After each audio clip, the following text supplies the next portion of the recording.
অবশেষে ট্রাম্প বুঝলো যে ইরাক এবং ইরানে তাদের যে অভিযান ছিল সেটা সম্পূর্ণ ভুল ছিল এবং এটা আমেরিকার আসলে অর্থনৈতিক নয়, আমেরিকার ইমেজেরও বা তাদের যে শক্তি ছিল সেই শক্তিরও ক্ষয় করছে এবং সেটা হাড়ে হাড়ে টের পাইছে ট্রাম্প।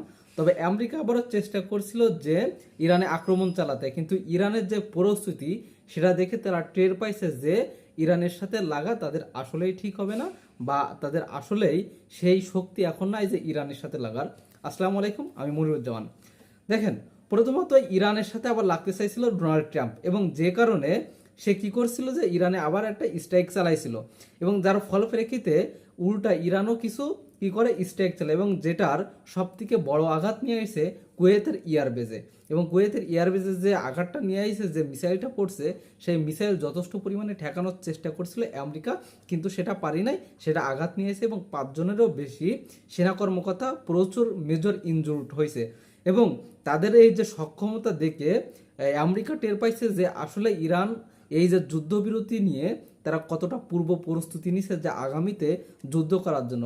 সুতরাং ইরানের যে সিস্টেম বা ডিফেন্স ক্ষমতা বা আক্রমণের ক্ষমতা, অ্যাটাক ক্ষমতা, দুইটা এখন স্ট্রং হয়ে গেছে, কারণ ইরানের খড়গ দিক সহ প্রত্যেকটা জায়গায় তারা ডিফেন্স সিস্টেম বসাইছে, যাতে স্ট্রাইক চালাতে গেলেই যে কোনো সময় যে কোনো ধরনের বিমান ধ্বংস করতে পারে। তেমনই তারা অ্যাকশন নিছে বা তেমনইভাবে তারা প্রস্তুতি নিছে। এবং সাথে সাথে কুয়েতে যে আক্রমণ চালাইছে সেটাতে তারা বুঝতে পারছে যে ইরান আসলে এত আগে থেকে কতটা শক্তিশালী বা কতটা তারা এগ্রেসিভ মোডে আছে বা কতটা প্রস্তুতি নিয়ে আসছে বা এই যুদ্ধবিরতির সময় আসলে কতটা তারা প্রিপারেশন নিছে। এবং এর মধ্যে কি করছে যে ওমানকে যখন ভয়ঙ্কর বা ওমানকে যখন শাসাচ্ছে আমেরিকা যে ইরানের সাথে হাত মিলানোর কারণে, ঠিক সে সময় ওমানের উপকূলে হরমুজ প্রণালীতে একটি 300 কেজির মাইন কি করছে ভাসমান অবস্থায় দেখা গেছে, মানে পানির নিচে, যে ইরানের 300 কেজি ওজনের একটি মাইন। তার মানে ওই রুট দিয়ে যদি কোনো জাহাজ চলাচল করে তাকে সেই মুহূর্তে ডিস্ট্রয় করে দেওয়া যাবে। সুতরাং এখানে যে ওমান খালি খালি যে ইরানের পক্ষে কাজ করছে তেমনটাই না, সেখানে ইরানের শক্তি আছে বা ক্ষমতা আছে। সুতরাং এখানে চাইলে হরমুজ প্রণালী কখনোই কি করতে পারবে না, যে আমেরিকা তাদের নিয়ন্ত্রণ নিতে পারবে না বা ইরানের সাথে কখনোই নেগোসিয়েশন করে ছাড়া ইমরানের সাথে তারা টিকতে পারবে না। যে কারণে এখন ট্রাম্প এমন নমনীয় হয়েছে এবং এটাও স্বীকার করছে যে তারা ইরাকে যে অভিযানটা চালাইছিল সেটা তাদের ভুল ছিল এবং তাতেও তাদের কি হয়েছে, ক্ষতি হয়েছে।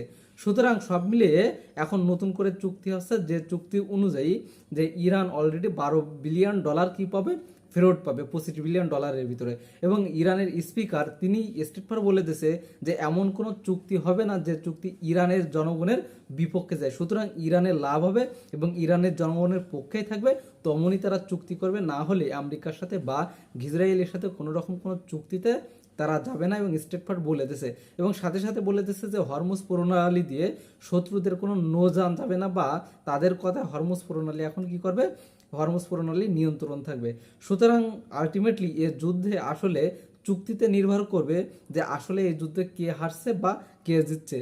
তবে ইরান যে আগের থেকে শক্তিশালী পজিশনে আছে বা ইরান এখন আমেরিকাকে গণে না, বা আমেরিকা আসলেই যে ইরানকে ভয় পাইছে সেটা আসলে ট্রাম্পের একটু এই মানে কথা বা এই সাক্ষাৎকারের মাধ্যমেই বোঝা যাচ্ছে।